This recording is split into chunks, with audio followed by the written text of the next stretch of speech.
네, 화요일 정치권의 속사정을 모두 풀어내는 정치 비하인드 뉴스파이팅 김영호입니다. 4부 순서에서 이어갑니다. 김근식 전 국민의힘 비전 전략실장, 박원석 전 의원 나오셨습니다. 어서 오십시오. 안녕하세요. 네, 안녕하세요. 안녕하십니까. 벌써 일주일이 됐습니다. 네, 오늘 김근식 비서실장께서 전 비전 전략실장께서 나오셨으니까 그 친한 그 카카오 택시 이용하는 한동훈 전 대표가 젊고 신선하다는 평가를 했었잖아요. 예. 어떤 취지로 이야기하신 거예요? 예, 뭐 다시 또 기회를 주시니 말씀을 좀 드리면 네. 그 설 연휴 때 이제 좀 그 약속이 있어서 뵀는데 예. 끝나고 이제 이야기 잘 나누고 이런저런 이야기를 했고요. 네. 그다음에 이제 끝나고 이제 먼저 가는데 카카오 택시를 불러서 네. 혼자 타고 가더라고요. 요즘 다 카카오 택시 예. 불러서 타요. 그러니까 예. 제가 그러니까 어제 말한 그 취지는 예. 카카오 택시를 탈 줄 안다는 이야기가 아니고 예. 그래도 장관하고 당대표 한 사람이고 네. 세간에 지금 일정한 그 지지를 갖고 있는 사람인데 혼자 네. 수행 없이 예. 그리고 따로 기사나 뭐 차가 있는 게 아니고 차를 가지고 다니지 않고 네. 대중교통을 이용한다. 그런 면에서 이제 신선하다는 이야기를 한 것이고 네. 제가 어제 이제 그 말한 취지는 어제 주제가 홍준표, 오세훈, 한동훈이 꿈틀거린다라는 이야기를 하는 과정에서 예. 제 나름대로의 분석과 평가를 한 거예요. 그래서 예. 홍준표 시장과 오세훈 시장은 그렇게 타고 다닐 수가 없다. 한동훈 대표는 타고 다니더라. 그래서 참 신선해 보였다는 이야기지 젊는 이야기는 제가 강조하려는 게 아닙니다. 예. 그래서 이게 조금만 그 공직물을 먹고 고위직에 있어도 그렇게 네. 하고 다니기가 쉽지 않거든요. 그러면은 그 얘기를 하시려고? 국민과 함께 그렇게 들어갈 수 있는 소박한 자세가 있더라. 이런 이야기를 제가 가십성으로 한 이야기입니다. 예. 그걸 전부 이준석 대표가 그냥 탁 물어가지고 예. 이야기하는데 뭐 제가 더 이상 언급을 안 하겠습니다. 예. 네. 박원석 의원께서는 그 카카오 택시 이야기한 것에 대해서는 어떤 생각이세요? 그 제가 너무 사소한 거에 감동받는다 이렇게 얘기를 하셨어요. 그렇게 얘기하시는 거예요? 너무 사소한 우리가 것에 이제 특히 이제 감동받는다. 공직이나 예. 정치권의 고위직을 지낸 분들이 일종의 이제 문화적 권위주의 같은 게 있었잖아요. 예. 근데 이제 그런 게 많이 줄었고 네. 앞으로 더 줄어야죠. 이를테면 미국 같은 데서는 상원 의원들은 몰라도 하원 의원들은 대부분 본인들이 운전을 하고 예. 다닙니다. 실제 본인들이 의회에 와서 주차하고 네. 이제 그게 일반적인 모습이 돼야 되는 게 저는 맞다고 보고 그러니까 한동훈 대표가 상대적으로 앞서 거론했던 뭐 홍준표, 오세훈 이분들보다는 젊으니까 네. 이제 그런 그 과거에 있었던 그런 문화적인 권위주의 이런 것과 좀 거리두기를 하고 다른 모습을 보이는 건 좋다고 생각해요. 박원석 의원께서는 근데 이제 의정 생활도 하셨잖아요. 예.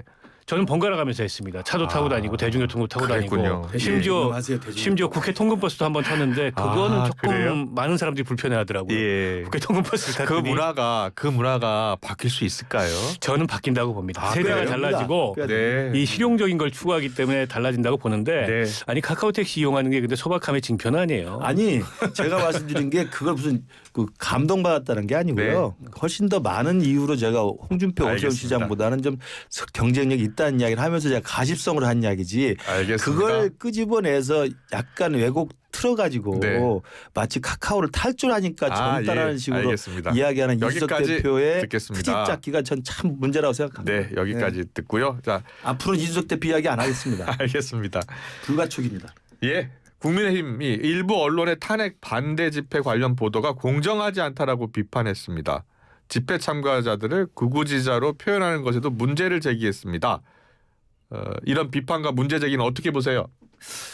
뭐 언론사에서 뉴스를 취사 선택하고 편집하는 것에 대해서 네, 그 공당이 문제 제기를 하는 건 저는 좀 과하다고 생각이 좀 들고요. 과하다. 예. 다만 이제 동대구역에 모였던 그 주말의 집회는 다들 놀라웠던 건 사실 아닙니까? 예. 그러니까 저는 충분히 뉴스 밸류는 있다고 생각을 했어요. 예. 그러니까 뭐 적게 모인 숫자가 아니고 그때 굉장히 혹한의 추위였고 그리고 모였던 주체나 모였던 그 분위기가 우리가 그 굉장히 경계했던 정광훈 씨가 이끌었던 그 태극기 집회랑 좀 차원이 다르거든요. 예. 그런 면에서 좀 구분해서 좀 심도 있는 취재 분석을 해도 저는 가능했다고 생각을 해요. 왜냐하면 저희들 같은 경우는 정치권에 있으니까 그걸 지켜보거든요. 예. 그러면 우리가 계속 극우라고 지칭했던 정광훈 목사가 이끄는 집회와는 조금 달라요. 아. 주체나 문화나 분위기나 구호가 좀 조금 더 다릅니다. 쉽게 설명해 주세요. 어떻게 네. 달랐어요? 그 안에 그 모여 있던 분들이 네. 다양한 생각을 갖고 그렇습니다. 있는 분들이에요. 그러니까 개신교계 중심으로 하는 세이브 코리아인데 예. 이분들은 개신교계의 그래도 주류로서 인정받는 분들입니다.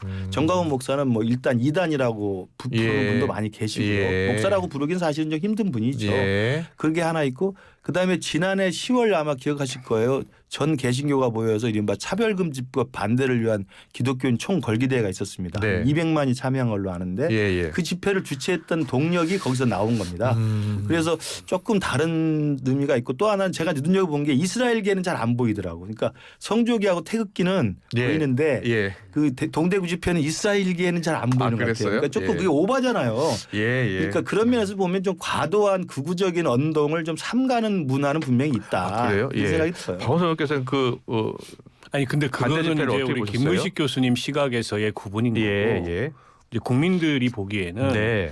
그 주최 단체가 어떤 배경과 네. 과거의 어떤 역사를 가지고 있는지 또 정광훈 시류와 어떤 차별성이 있는지보다 중요한 건 네. 그분들이 외치는 구호가 뭐냐, 그분들이 주장하는 바가 뭐냐. 예. 전광훈 씨가 주장하는 거하고 하나도 다를 바가 없어요. 예. 내란은 아니다. 비상계엄도 잘못된 게 아니다. 탄핵에 반대한다. 이거거든요. 아. 그러면 이제 국민의힘이라는 정당도 최근 들어서 그런 어떤 주장이 경도되고 있고 네. 더 나아가서는 권영세 비대위원장이 이거 선관위 한번 좀 점검해봐야 되는 거 아니야? 이거를 연초 기자회견에서 얘기를 했어요. 예. 저는 굉장히 심각하게 이 상황을 보고 있고요. 예. 그러니까 아스팔트와 유튜브와 일부 대형 교회에 포진하고 있던 극우 세력이 제도권 내로 진입하고 있는 겁니다. 예. 윤석열을 순교자 삼아서 이대로 가면은 저게 일시적인 현상이 아니고 구조적인 변화가 될 가능성이 있어요. 그러면 보수 정당 국민의힘은 사라지고 예. 극우 정당이 탄생하는 겁니다. 그거는 대한민국 민주주의를 위해서 바람직하지 않은 거기 때문에 예. 저는 국민의힘의 구성원들 특히 우리 김근식 교수님처럼 상식적인 그런 생각을 가지는 분들이 충분히 경계해야 되는 현상이라고 봐요. 거기에 이제 국민의힘 의원들 11명이 참석을 했잖아요. 네. 예. 그리고 지난 부산 집회 때도 한 5명이 참석을 맞습니다. 했고요. 예. 네. 어떻게 봐야 되겠어요? 아니 그러니까 거기서 참석하셔가지고 예. 얘기하는 내용들도 제가 보기에는 좀 우려스러운 대목들이 많아요. 네. 그분들 앞에서 뭐 함께 싸우자 근데 이런 내용을 얘기한다든지 특히 이제 윤상현 의원 같은 경우에 이 내란 사태 이후에 가장 앞장서가지고 윤석열 그를 변호하는 예. 그런 입장에 서 있는데 그날 집회도 가셨더라고요. 그래서 뭐 끝까지 싸우자 이런 말씀을 하셨는데 예. 근데 그런 어떤 국민의힘 국회의원들의 모습이 결국에는 네. 서부지방법원에서 일부의 과격한 그런 폭력 세력이 바로 하는 자락을 깔아주고 있는 거다. 그에 대해서 저는 책임을 느껴야 된다고 생각합니다. 네. 그때도 윤상현 의원이 다 석방될 거다. 문제 없다. 예. 경찰한테 전화해가지고 잘 봐달라 이랬지 않습니까? 예. 그게 결국에는 폭력 사태의 도화선이 됐어요. 지금 운집하고 있는 그 군중들이나 특히 예. 젊은 2030 세대의 심상치 않은 그 여론의 변화 이런 거는요. 물론 박원석 의원이 말씀하신 것처럼 혼재되어 있는 우려가 혼재되어 있는 게 사실이에요. 네. 그러니까 그분들 일부는 여전히 좀 극우적인 차별과 배제와 혐오의 문화의 정서에 이제 기댄 분들도 있고 네. 막무가내식으로 자기 주장들을 이렇게 강요하는 분들도 있고 특히 부정선거에 경도된 분들도 있고 이런 분들이 있습니다만은 어찌됐든 정광훈 목사 집회와는 달리 지금 나타나는 이런 대중들의 참여와 젊은이들의 변화는요. 그 외에도 좀 다른 의미가 좀 혼재돼 있다고 보는 거죠. 좀 구분해서 봐야 된다고 생각해요. 국민의힘은 그 모임에 지금 뭐 의원들 개별적으로 참석을 네, 하고 네. 있다고는 네. 하지만 지도부 차원에서는 그 모임이나 그 탄핵 반대 집회에 참석한 분들을 어떻게 해야 된다고 보세요? 어떻게 대응해야 된다고 일단 보세요? 지도부부터 개인적 차원으로 구치소 면회를 간 마당인데 뭐 예. 지도부가 그분들 뭐라고 할 수 어떻게 있겠습니까? 거리를 둬야 된다고 보세요?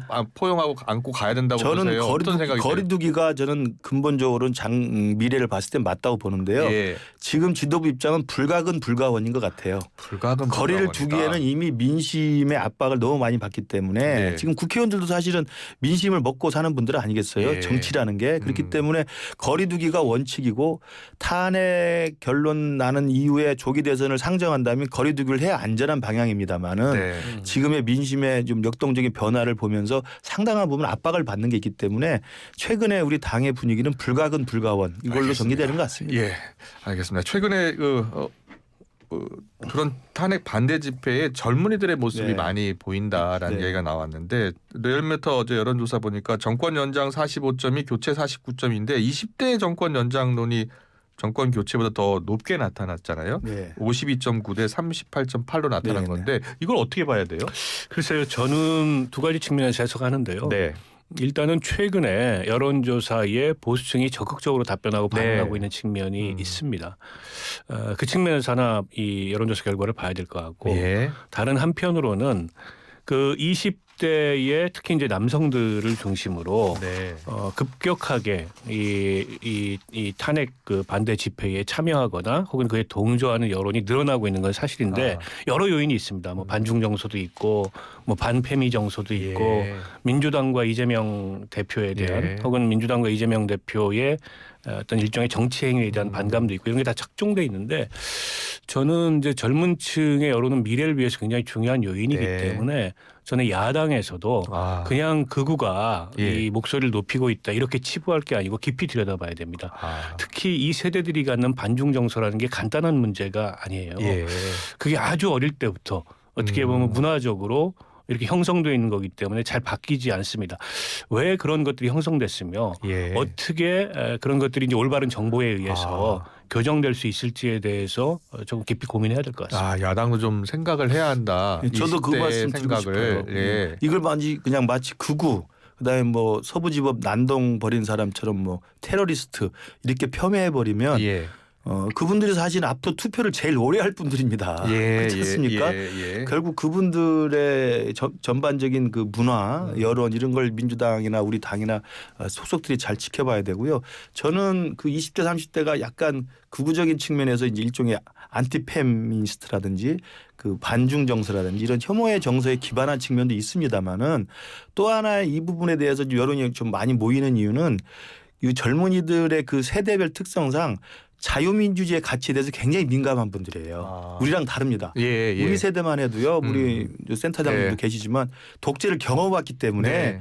독재의 추억도 있고 또 자유민주주의의 또 우리 그 가치도 있잖아요. 예. 근데 지금 2030은 태어날 때부터 자유민주주의의 선진국가였습니다. 그렇군요. 그렇지 예. 않습니까? 그때 함께 싸웠던 대상이 있었는데 그럼요. 그러니까 지금 자유는 학생들은 당연한 건데 20대는 없으니까. 자유는 당연한 건데 이분들이 봤을 때 중국의 어떤 그런 억압적인 태도, 예. 중국의 굉장히 고압적인 어떤 국제 정치에 끼어드는 모습이라든지 특히 이분들이 봤을 때 홍콩을 접수하는 상황을 많이 봤잖아요. 네. 홍콩이라는 자유도시가 중국에서 장악되는 걸 봤고 그런 것들이 이제 반중 정서에 많이 섞여 있고 그것은 단순히 중국에 대한 혐오 차별이 아니라 네. 민주주의 가치, 자유의 가치에 대해서 2030 젊은이들이 굉장히 민감하고 자부심을 갖고 있는데 여기에 예. 플러스 이재명 대표의 이른바 친중 정서, 민주당의 친중에 대한 이미지가 투영이 되면서 윤석열이 탄핵되면 이재명 대표가 대통령이 될 가능성이 높은데 그렇게 될 경우 이게 우리 자유의 가치 사라지는 거 아니야? 이런 막연한 불안감이 분명히 존재합니다. 그렇군요. 이걸 우리 정치권이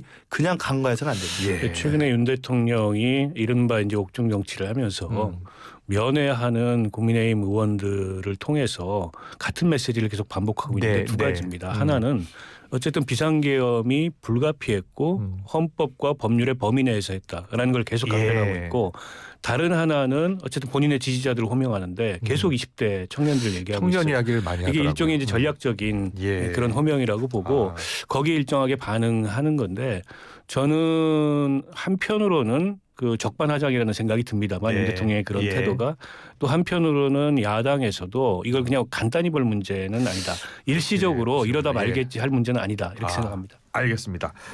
자, 헌법재판소 탄핵 심판 변론 오늘 7차 변론이고요. 목요일 날 이제 8차 변론이 진행됩니다.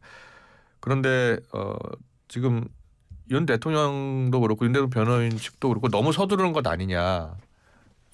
그렇게 이야기하고 불공정하다라는 주장을 계속 펴고 있잖아요. 근데 어제 그 헌재가 탄핵 심판에서 비상계엄에 관여한 군인 등의 검찰 조서를 증거로 쓸 수 있다라고 재확인했어요. 네. 그런데 이제 그 검찰 조서하고 또 어제 그러니까 최근에 헌재에 나와서는 또 부인하는 사령관도 있었고요. 네네. 어떻게 봐야 돼요? 저는 윤 대통령 측에서는 당연히 방어권 차원에서 예. 그런 그 증거 채택이라든지 신속하게 빨리 서두르는 것에 대해서 문제 제기를 할 수는 있다고 봅니다. 예, 예. 그러나 저는 국민의 입장에서 그리고 이 혼란하고 불안한 이 대한민국의 정치 상황을 좀 마무리하기 위해서는 예. 그 상황의 불가피성도 인정을 해야 한다고 보는데 예. 증거 채택과 관련해서는 이 부분에 대해서 윤 대통령 측이 주장하는 것은 제가 조금 논리적으로 모순이 있다고 생각하는 게 예. 이게 이제 주장하는 근거가 문재인 정부 때 개정된 형사소송법을 근거로 드는 거예요. 예. 2010 몇 년인가 아무튼 문재인 정부 때 개정을 해서 2020년이네요. 20년에 개정을 해서 그 피고인이 검찰 취조 신문조서에 다 날인하고 동의했음에도 불구하고 재판정에 가서 이걸 부인해 버리면 네. 이게 증거로 채택이 안 된다는 거예요. 아. 그러니까 피의자의 인권을 너무 강조한 거죠. 예. 근데 이걸 가장 많이 활용하고 주장하고 이걸로 재미를 본 사람이 누굽니까? 이재명 대표입니다. 예. 이재명 대표나 조국 교수나 정경심 교수가 철두철미하게 일관되게 이 조항을 이용해서 계속 재판장에 가서 부인을 했어요. 예. 증거 동의 못한다.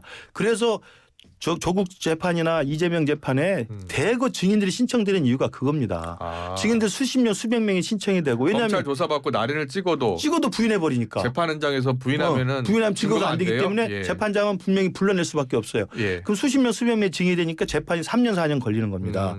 그 보세요. 그러면 지금 윤석열 대통령 측에서 그렇게 비판했던 이재명 대표의 그런 법꾸라지 같은 예. 그 요인을 자기가 쓰겠다는 것도 앞뒤가 안 맞고 예. 또 하나는 그렇게 하는 건 이거 형사재판에서는 가능해요. 네. 형사재판에서는 유무죄를 엄격히 다뤄야 되고 양형을 해야 되기 때문에 네. 피고인의 권리가 우선이기 때문에 할 수 있지만 이건 헌법재판입니다. 헌법재판을 그런 식으로 한다고 칩시다. 그러면 네. 대통령께서 주장하는 증인들 수십 명을 다 부르고 변론기를 계속 늘리고 이재명 재판 3년 4년 황운하 재판 3년 조국 재판 2년 했을 때 예. 그럼 헌법재판 이거 3년 할 겁니까? 대통령 임기 끝나는데 네, 네. 그렇게 해야 됩니까? 저는 여기에 대해서 윤 대통령 측이 확실하게 답을 해줘야 돼요. 그 지금 우리 김 교수님께서 아주 잘 말씀을 해주셨는데 그 피신조서의 증거 능력이 법정에서 부인을 하면 네. 인정이 안 됩니다. 그러나 헌법재판 절차는 예. 형사재판 절차를 준용하게 돼 있지 형사재판 절차는 아닙니다. 아. 이건 일종의 징계재판이기 때문에 예. 당연히 어쨌든 법정에서 네. 그 인부와 관계없이 예. 이 대통령이 중대한 헌법 법률을 위반했는지에 대해서 판단하기 위한 내란 주요 임무 종사자들의 피해자 신문조서를 이 결정을 위한 참고 자료를 볼 수 있지요. 네. 그거를 저런 식으로 뭐 시비 거는 거는 형사 재판이 돼야 된다 이 주장을 하는 건데 예. 그건 이제 헌법 재판의 원리에 저는 맞지 않다고 보고 이게 이제 속도가 너무 빠르다. 그리고 어떻게 보면 좀 부실한 네. 헌재 그 재판이 진행되고 있다라는 프로파간다를 계속하면서 예. 이제 헌재의 공정성을 깎아내리려는 주장을 하는데 박근혜 전 대통령 탄핵 심판이 91일이 걸렸습니다. 네. 총 17차 변론을 했고요. 당시에도 당사자들은 더 하자 그랬어요. 아. 그런 당사자들이 신청한 헌재를 대거, 증인을 대거 헌재가 그 인정하지 그때 17차 않으면서 변론이. 네, 17차 변론하고 91일 만에 끝났습니다. 아. 지금 12월 14일 날 탄핵이 됐거든요. 예. 그러면 3월 14일이면은 이제 90일이 되는 그러네요. 날입니다. 예. 제가 보기에는 박근혜 전 대통령 그 탄핵 심소보다 길어질 이유가 없어요. 그래서 예. 지금 13일로 변론이 종결될 것 같지는 않고 뭐 한두 주 정도 더 변론을 그 연장할 것 같은데 왜냐하면 아직 핵심 증인 중에 예. 그 출석을 안 한 사람들이 있어요. 이를테면 이 총리라든지 이런 분들에 그렇군요. 대해서 예. 추가 신문 기일을 잡지 않을까 싶은데 네. 지금 국민의힘이나 당사자들이 주장한 것처럼 이 헌재 심사가 부실하거나 예. 아니면 일방적으로 이제 이 국회 소추인들 쪽에 기울어서 진행되는 게 아니고 이게 다 헌법재판관들의 평의에서 결정됩니다. 한두 네. 사람의 의견에서 결정되는 게 아니에요. 예.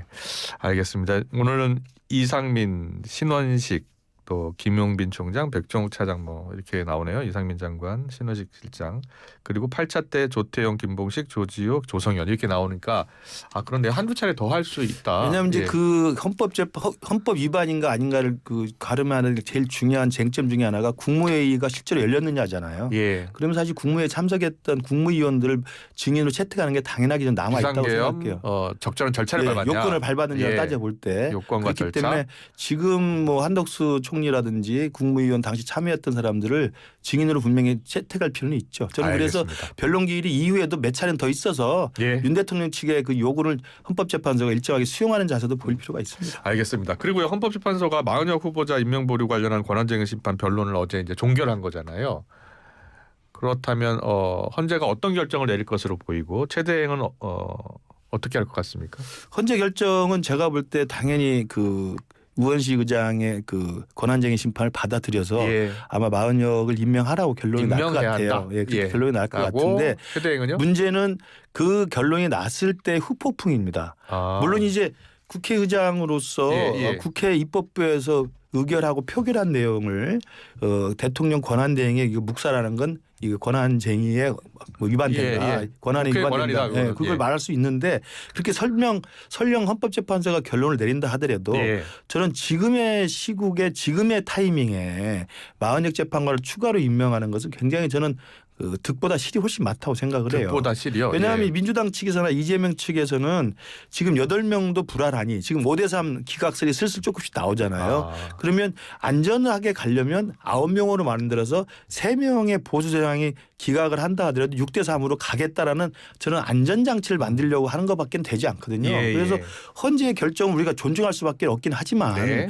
헌재의 결정이 나더라도 그 결정으로 인해서 헌재의 편향성 또는 대통령 탄핵을 미리 정해놓은 목표를 가지고 서두르는 게 아니냐라고는 일부 민심의 역풍을 저는 어떻게 감당할지 저는 그래서 제가 지난 여기 나와서도 헌재가 설사 그렇게 결론을 내도 최상목 대행은 마은혁 재판관은 적어도 윤석열 대통령 탄핵 심리에는 참여시키지 마라고 제가 말씀을 드리는 거예요. 예. 임명을 나중에 하든지 아. 임명이 되더라도 헌재 안에서 최소한 신중하게 마은혁 재판관은 빠져라라고 하는 게 저는 순리에 맞다고 생각합니다. 네. 박원순께서는 어떤 생각이세요? 근데 예. 저는 이제 예. 탄핵 결정이 전원일치 인용으로 날 거라고 예상을 아. 합니다. 때문에 지금 마은혁 재판관의 임명 여부가 탄핵 결정의 변수가 될 것 같지는 않고요. 예. 국회에서 임명동의안이 통과된 네. 후보자에 대해서 임의로 예. 두 사람만 임명을 하고 한 사람을 임명하지 않은 행위 자체가 국회의 권한을 침해하는 위헌적 행위입니다. 예. 그에 대해서 당연히 헌법재판소는 그 임명해야 된다는 입장을 계속 밝혀왔기 때문에 네. 권한쟁의 심판에서 국회 측의 주장을 인용할 가능성이 높고요. 그 경우에 최상목 대행이 임명하지 않는다면 진짜 명시적인 헌법 위반 행위를 하는 거거든요. 네.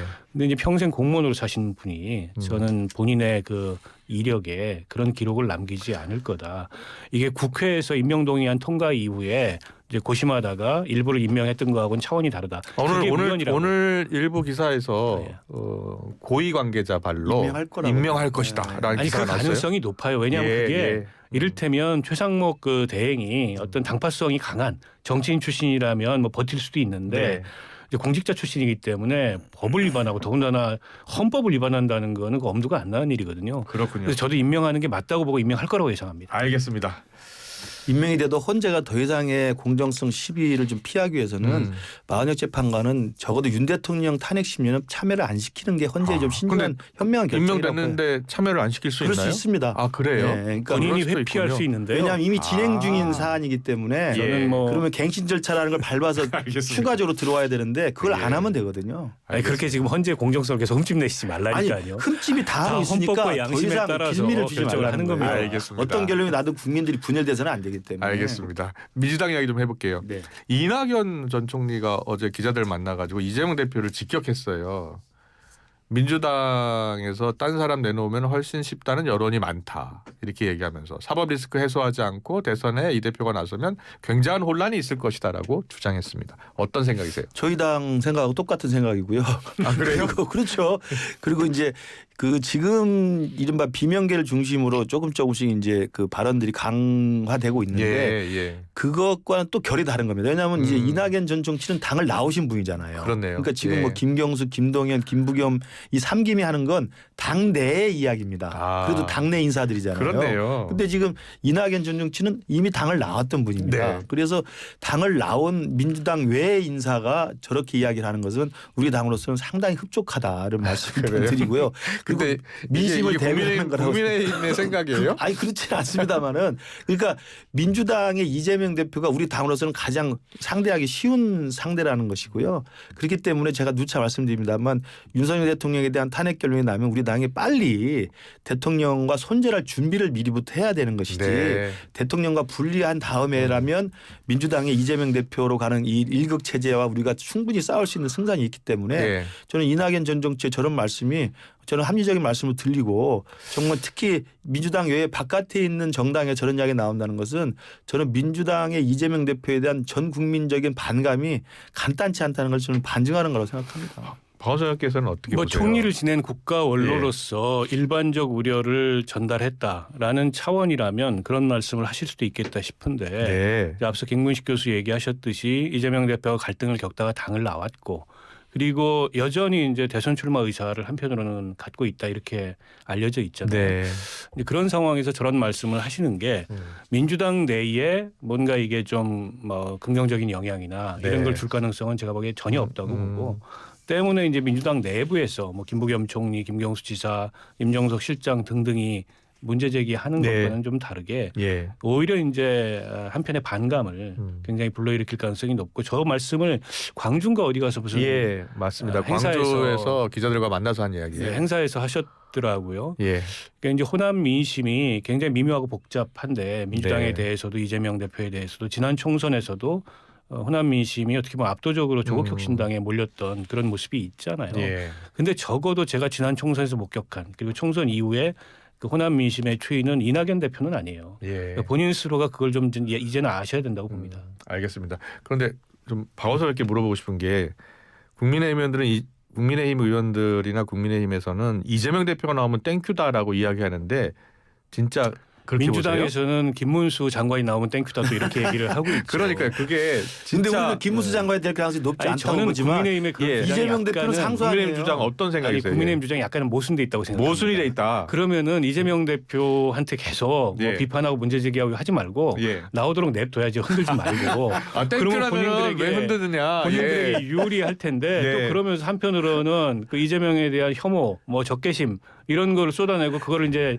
자신들의 정치 동력으로 삼아서 네. 이제 탄핵 이후에 또 이 내란 이후에도 예. 그걸로 내부 정치를 복원하고 있잖아요. 이재명 모순된 대표에 태도예요. 대한 그 전략적 판단이 네. 이재명 대표가 우리 당의 상대 파트, 그러니까 상대 후보로 나올 경우는 해볼만 하다는 전략적 계산을 하는 거하고요. 그 네. 차원하고 이재명 대표의 그동안의 범죄 혐의자와 형사 피고인으로서의 행태, 정치 지도자로서의 행태 이런 걸 봤을 때는 우리는 비판을 하고 사법적 정의가 실현돼야 한다는 측면에서 말씀을 드리는 거하고 구분해서 봐야죠. 알겠습니다. 네.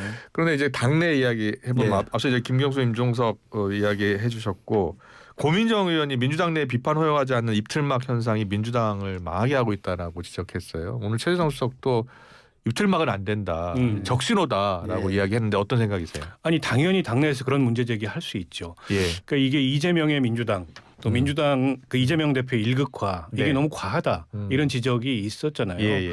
그로 인해서 어쨌든 당이 훨씬 예. 더 확장성과 경쟁력을 가질 수 있는 이제 그런 가능성을 줄이고 있고 제살깎기를 하고 있다. 예.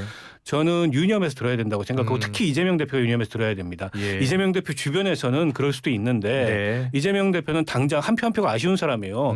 본인이 대선 후보가 될 가능성이 제일 높고 네. 확장성을 가져야 선거에 대해서 이기는데 그런 얘기를 입에 쓴 약으로 들어야죠. 알겠습니다.